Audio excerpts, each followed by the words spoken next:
드디어 평창에서 동계올림픽이 시작되었습니다.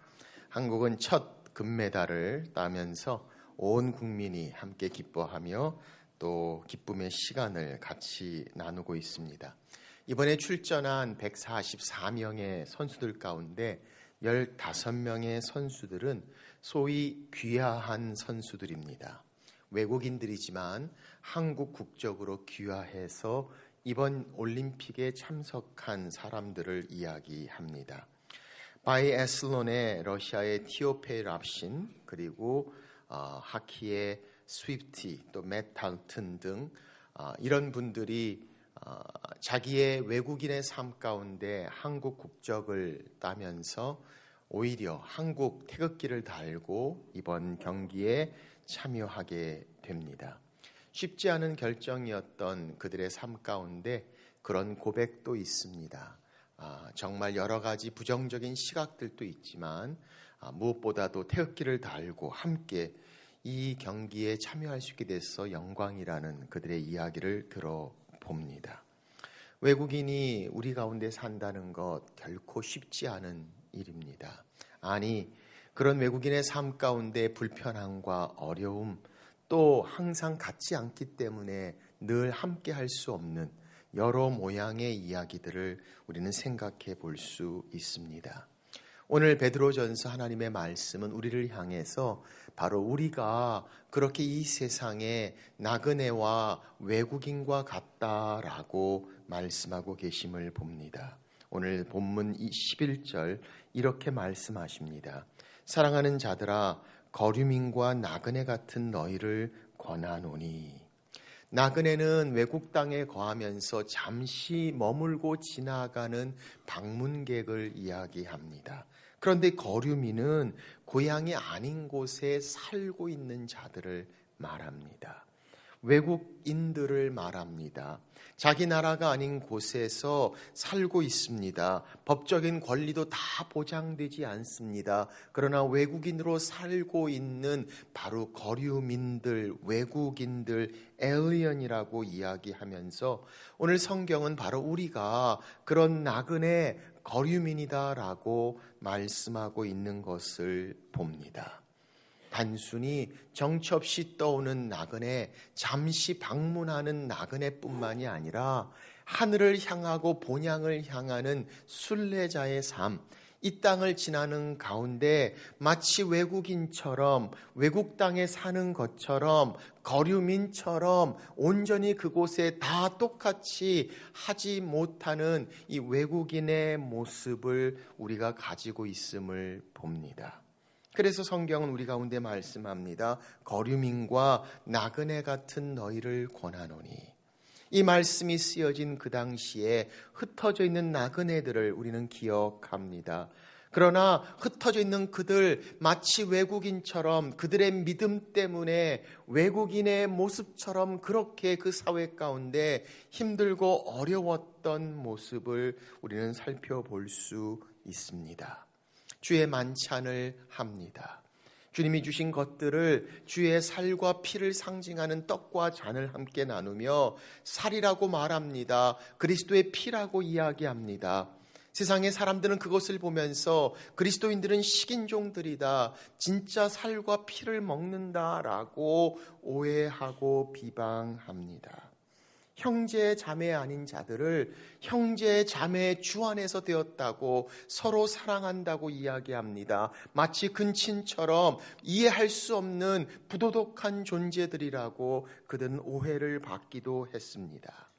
함께 다 주 안에서 가족이라고 하니 진짜 가족을 파괴한다고 생각했습니다. 황제의 신상 앞에 절하고 우상 숭배를 하지 않는 그들을 향해 정부에 대해서 반대하는 자들이라고 생각했습니다. 이런 여러 모양의 오해 가운데 있던 자들, 마치 그 당시에 있는 모든 세상 가운데 외국인처럼 섞이지 않고 들떠서 따로 돌아 그렇게 무시당하며 그렇게 핍박을 받으며 그렇게 왕따를 당하며 따돌림을 당했던 그들의 모습을 우리는 생각하게 됩니다.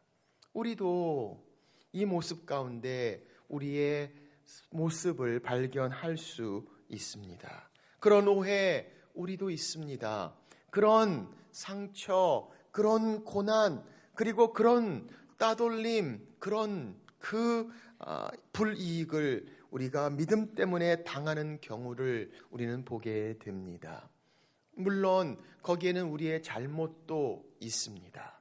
우리의 부족함 때문에, 우리의 죄 때문에, 우리의 연약함 때문에 당연히 받아야 될 비판과 우리의 잘못의 회개가 필요한 경우도 우리는 충분히 인정하고 있습니다. 성경도 우리 가운데 그 두 가지를 구분하여 말씀하시는 것을 봅니다. 오늘 본문 이후에 등장하는 20절에 보니까 이렇게 말씀합니다. 죄가 있어 매를 맞고 참으면 무슨 칭찬이 있으리요? 그러나 선을 행함으로 고난을 받고 참으면 이는 하나님 앞에 아름다우니라. 아름다운 고난이 있는가 하면 잘못해서 죄가 있어 매를 맞는 것은 당연한 일이다 라고 말씀하고 계시는 것을 봅니다. 전서 4장 15절도 말씀합니다. 너희 중에 누구든지 살인이나 도둑질이나 악행이나 남의 일을 간섭하는 자로 고난을 받지 말려니와 라고 말씀하시며, 우리의 잘못, 우리의 연약함, 우리의 죄로 인한 고난은 오늘 성경이 말씀하시는 고난을 말하고 있지 않습니다. 이것에 대해서도 하나님 우리 가운데 말씀하실 겁니다. 그러나 오늘 본문 가운데 등장하는 이 고난은 우리의 연약함과 부족함 때문에 받는 고난을 말하고 있지 않습니다. 아니, 그런 모습들이 우리 가운데 많이 있음에도 불구하고 여전히 믿음의 결단과 신앙의 문제로 우리 삶 가운데 어쩔 수 없이 다름 가운데 오는 고난과 무시, 그리고 그 오해의 문제를 성경은 말씀하고 계심을 봅니다. 신앙의 결단과 믿음 때문에 생기는 오해를 봅니다. 아니, 사랑하는 자들조차도 다 이해하고 받아들이기 힘든 분명한 다름의 문제를 우리는 경험해 보기도 합니다. 신앙의 가치와 세상의 가치가 분명히 다르기 때문에 어쩔 수 없이 경험될 수밖에 없는 불이익과 고난과 어려운 것들을 우리는 보게 됩니다. 유명한 모파상이 그렇게 세상에 성공적으로 삶을 삽니다. 큰 돈을 법니다. 그의 책을 통하여 베스트셀러가 되는, 남들에게 부러울 만한 모든 것들을 가진 사람이 됩니다. 지중해에 요트가 있습니다. 노르망디에 집이 있고 파리에 호화스러운 저택이 있습니다. 은행에 평생 쓰고도 남을 만한 엄청난 재산이 있었던 그였지만 1892년 1월 1일 더 이상 살아야 될 이유를 그는 찾지 못합니다. 스스로 자살을 시도하다가 목숨은 구했지만 이후에 정신병자가 되어 고통 가운데 절규하다가 43세의 일기로 생을 마치게 됩니다. 그의 묘비에는 그가 평생 살면서 반복해서 자주 했던 말이 기록되어져 있습니다. 나는 모든 것을 갖고자 했지만 결국 아무것도 갖지 못했다. 저는 이 내용을 보면서 하나님 말씀 가운데 사도 바울의 고백이 생각이 납니다. 그는 이렇게 고백합니다. 고린도후서 6장 10절, 근심하는 자 같으나 항상 기뻐하고 가난한 자 같으나 많은 사람을 부유하게 하고 아무것도 없는 자 같으나 모든 것을 가진 자로다. 모파상은 모든 것을 갖기 원했지만 아무것도 가진 것이 없다 하고 세상을 떠났습니다. 세상의 모든 것들을 가진 것처럼 보였던 그였습니다. 사도 바울은 고백합니다. 나는 아무것도 없지만 모든 것을 가진 자로다. 분명히 다름이 있습니다. 신앙의 믿음의 결단으로 나타나는 분명한 가치관과 삶의 차이를 우리는 부인할 수 없습니다. 가는 곳이 다릅니다. 좋아하는 것이 다릅니다. 중요하게 여기는 것이 다릅니다. 많이 하는 것이 다릅니다. 힘들고 어려운 가운데도 감사할 수 있고 정말 어렵고 힘든 일 가운데서도 은혜라고 이야기할 수 있는 믿음의 모습은 이 세상의 가치로 이해할 수 없습니다. 그래서 우리들의 헌신, 우리들의 섬김, 우리들의 사랑조차도 받아들이기 힘듭니다. 이해할 수 없습니다. 오해될 수밖에 없고, 때로는 미움으로, 때로는 오해로, 때로는 편견과, 때로는 그런 아주 안 좋은 위선처럼 보여지며 생각되어지는 우리의 삶의 모습을 우리는 가지고 있습니다. 마치 외국인처럼 함께하지 못하고 완전히 같이 딱 핏하게 하지 못하는 그런 다름에서 오는 믿음의 문제, 그 가치관의 차이를 성경은 말씀하고 있습니다. 그래서 베드로전서 4장 4절에도 이렇게 말씀합니다. 너희가 그들과 함께 그런 극한 방탕에 다름질하지 아니하는 것을 그들이 이상히 여겨 비방하나. 그들의 모든 것들과 함께 할 수 없는 분명한 믿음의 차이를 가지고 있는 우리의 가치관을 향해 그들은 이상히 여겨 비방할 수밖에 없음을 봅니다. 베드로전서 2장 12절도 말씀합니다. 너희를 악행한다고 비방하는 자들로 하여금, 악행하지 않아요. 그런데 악행하고 있다라고 비방하고 오해하고 있는 자들의 모습을 봅니다. 사랑하는 여러분, 그렇습니다. 믿음으로 사는 우리에게 하늘의 산 소망을 가지고 이 땅을 사는 하늘의 나그네 분명한 차이가 있습니다. 이 땅을 사는데 거류민처럼 외국인처럼 우리의 가치관, 세상이 이해할 수 없고 세상이 줄 수 없는 믿음의 결단, 우리의 헌신, 우리의 섬김도 오해와 편견과 무시와 불이익 가운데 있는 우리의 모습을 봅니다. 때로는 가정에서도, 때로는 우리의 직장과 일터에서도, 때로는 우리의 삶 속의 관계 가운데 그런 부분들을 보면서 오늘 하나님 우리 가운데 말씀합니다. 사랑하는 자들아, 사랑하는 자들아, 외국인 같고 나그네 같은 너희를 권하노니 라고 말씀하시며 우리를 사랑하시는 하나님, 우리를 그 상황 가운데 아시는 하나님께서 오늘 우리를 향해 이제는 하늘을 향하는 세상의 나그네, 이제는 하늘의 나그네가 되어 이 세상을 어떻게 걸어가야 하는가, 우리에게 말씀하고 계시는 하나님의 말씀을 봅니다. 두 가지의 중요한 영적 원리를 우리 가운데 말씀합니다. 사랑하는 자들아, 거류민과 나그네 같은 너희를 권하노니, 하나님이 강력하게 권고하시며 권면하시는 하나님의 말씀, 거류민 같은 나그네 같은 우리를 향해 이 세상의 외국인으로 살 수밖에 없는 하나님의 사람들을 향한 하나님의 말씀을 봅니다.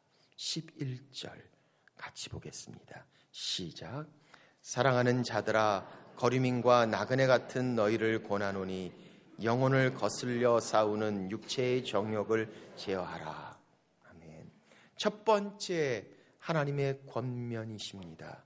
우리에게 말씀합니다. 정욕을 멀리하라.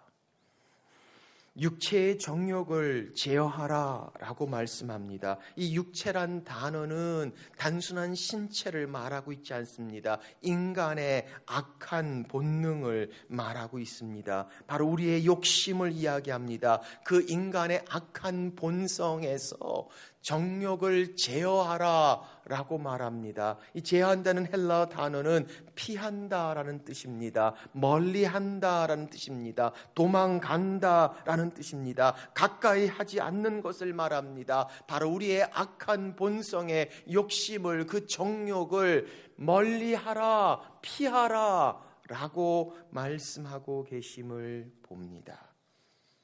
4장 2절은 이렇게 말씀합니다. 그 후로는 다시 사람의 정욕을 따르지 않고 하나님의 뜻을 따라 육체의 남은 때를 살게 하려 함이라.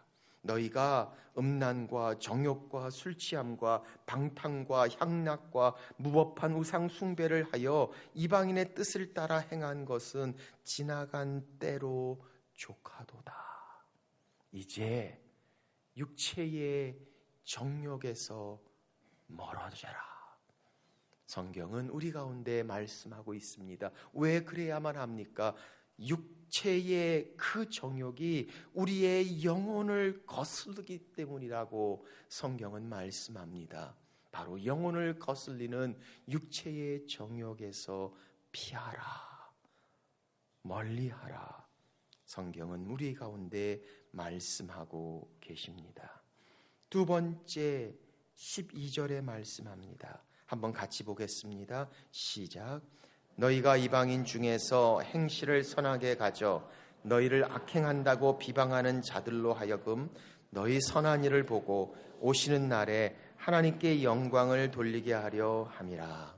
아멘.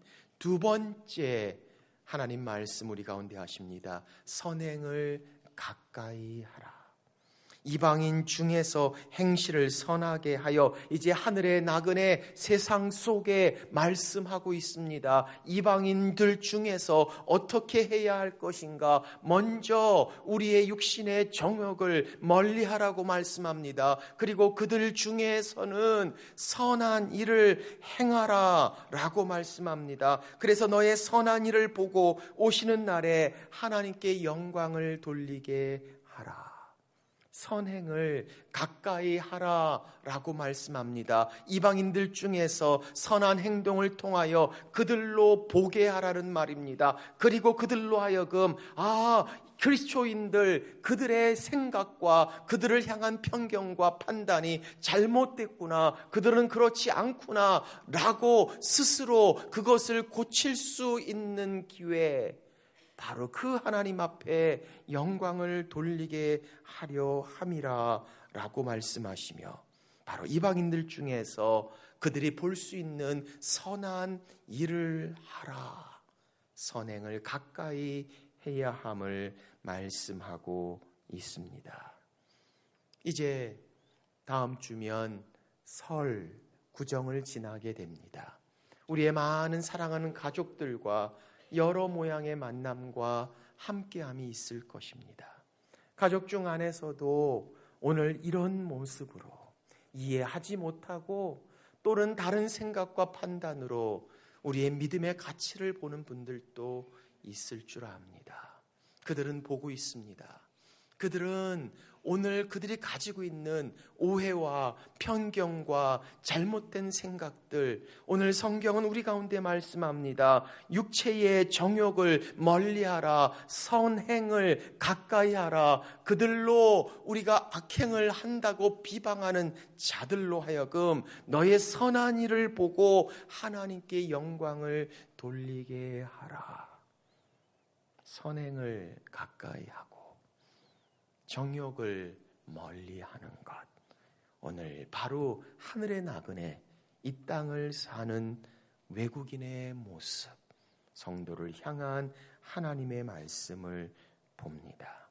그래서 오늘 이 11절 12절의 말씀을 가지고 그 뒤에 모든 말씀이 함께 적용됩니다. 네 가지의 영역을 통해서 이제 하늘의 나그네 이 세상을 어떻게 지날 것인가를 설명하십니다. 13절부터 17절까지는 우리가 현재 살고 있는 사회 제도, 질서, 권위에 대하여 말씀하고 계십니다. 그리고 18절부터 25절까지는 사완들아라고 이야기하며 실제 우리의 일터, 직장에서 어떤 관계를 맺으며 우리가 외국인의 믿음의 삶을 살 수 있는가를 말씀하고 계시고, 3장 1절부터 7절까지는 아내들아라고 이야기하며 가정에 대하여 말씀하십니다. 8절부터 12절까지는 너희들아라고 말씀하시며 모든 자들을 향해 말씀하고 계심을 봅니다. 이제는 하늘을 향하는 세상의 나그네, 이제는 하늘의 나그네가 되어 세상을 지날 때 외국인 같은 삶, 완전히 함께할 수 없는 우리의 다름 가운데 어떤 관계 그들과 맺어야 할 것인가? 오늘 성경은 우리 가운데 말씀하고 계십니다. 11절 정욕을 멀리하는 것은 우리의 내적인 것을 말씀합니다. 선행을 가까이 함은 우리의 외적인 것을 말씀하고 계십니다. 정욕을 멀리하라는 것은 우리의 영혼에 관한 말씀을 하고 계십니다. 선행을 가까이 하라는 것은 우리의 나타나는 행동을 말씀하고 있습니다. 정욕을 멀리하라는 것은 우리의 악함에 대한 것들을 말씀하십니다. 선행을 가까이 하라는 것은 우리의 선함에 대하여 말씀하고 계십니다. 정욕을 멀리하고 선행을 가까이 하라. 오늘 이 말씀을 가지고 13절부터 17절까지 오늘 바로 이 세상의 모든 제도와 권위와 질서에 대하여 하나님 우리 가운데 말씀하고 계심을 봅니다. 자, 13절 말씀을 보십시오. 인간의 모든 제도를 주를 위하여 순종하되 혹은 위에 있는 왕이나 혹은 그가 악행하는 자를 징벌하고 선행하는 자를 포상하기 위하여 보낸 총독에게 하라. 자, 이제 구체적으로 그들의 삶 가운데 하나님 말씀하고 계십니다. 인간의 모든 제도를 말씀하고 있습니다. 세우신 왕을 말합니다. 아니, 총독들을 말하고 있습니다. 우리의 제도, 시스템, 질서, 그리고 우리가 가지고 있는 권위를 말씀하고 있습니다. 그런데 그 모든 제도를 우리를 향해 이렇게 말씀합니다. 주를 위하여 순종하되.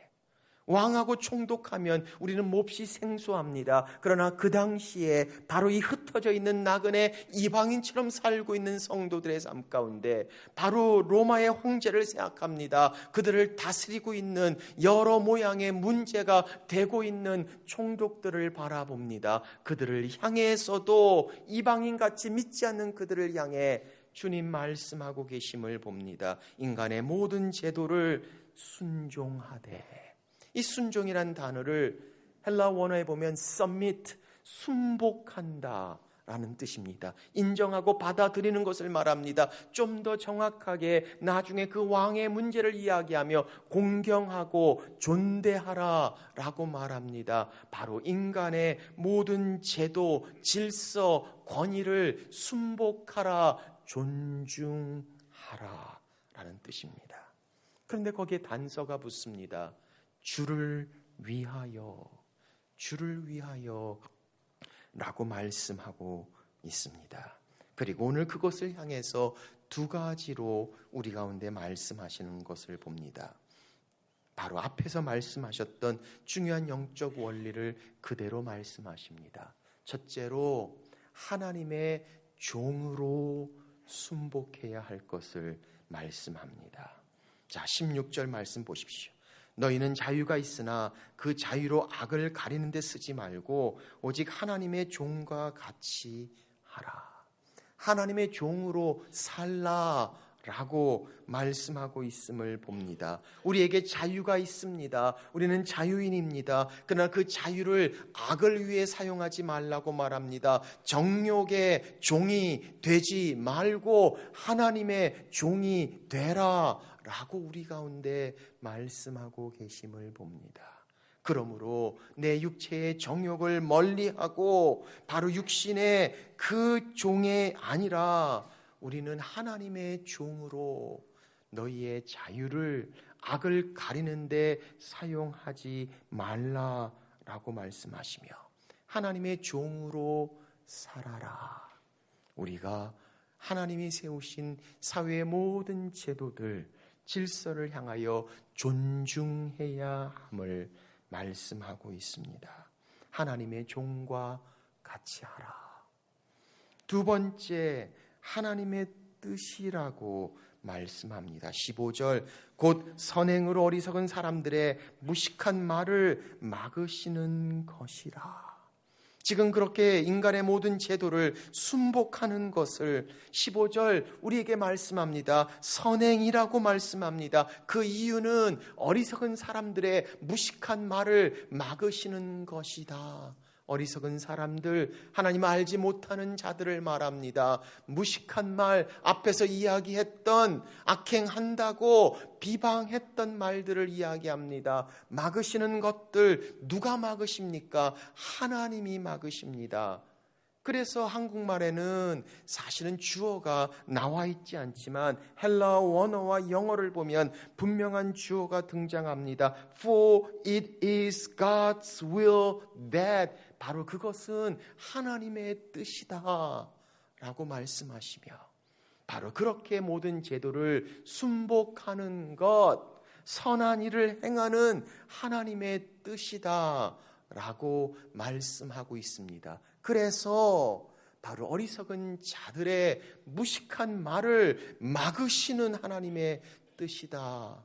그래서 그리스도인들은 왜 저래? 라고 얘기하지 않도록 하나님께서 오늘 그 모든 제도 가운데 순복하라, 하나님의 뜻이다 라고 말씀하고 있습니다. 하나님의 종으로 하나님의 뜻. 그래서 우리의 육체의 정욕을 멀리하고 선행을 가까이 하는 것. 오늘 하나님 그래서 마지막 결론을 17절에 주고 계십니다. 자, 17절 말씀을 한 목소리로 같이 보겠습니다. 시작. 모든 사람을 존중하고 하나님 안에서 형제자매를 사랑하며 하나님을 두려워하고 왕을 존경하십시오. 네 가지의 결론을 내리면서 오늘 바로 하늘의 나그네, 이 세상 가운데 외국인으로 어떻게 살아야 할 것을 말씀하고 계십니다. 모든 사람을 존중하라 말씀합니다. 하나님 안에서 형제 자매를 사랑하라 말씀합니다. 하나님을 두려워하라 라고 말씀합니다. 그리고 왕을 존경하라 말씀합니다. 이 마지막 왕을 존경하라는 단어는 처음에 등장하는 모든 사람을 존중하라는 단어와 똑같은 단어입니다. 그래서 왕과 모든 사람의 존중함 가운데 있어서 그것을 인정하고 존중하는 순복함을 말씀하고 있습니다.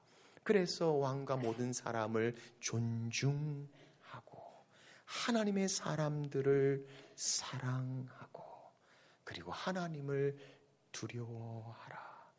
성경은 우리 가운데 말씀합니다. 왕을 두려워하고 하나님을 존중하라고 말하고 있지 않습니다.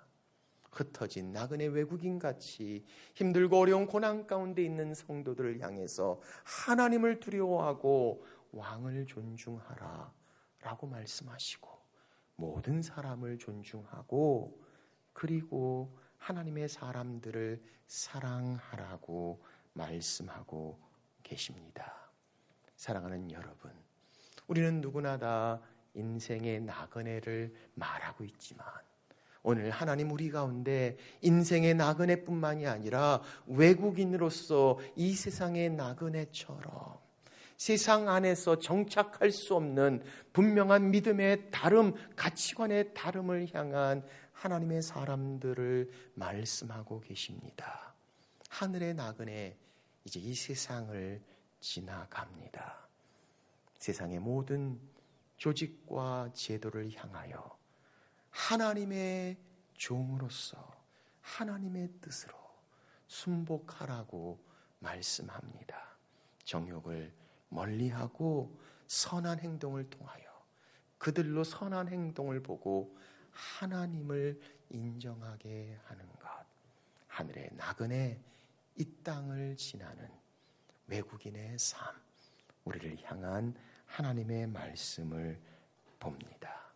모든 사람을 존중하고 하나님의 사람들을 사랑하고 그리고 하나님을 두려워하는 자, 하늘을 향하는 세상의 나그네, 이젠 세상에 지나는 하늘의 나그네가 되는 여러분 같이 삶이 되시기를 주의 이름으로 축원합니다.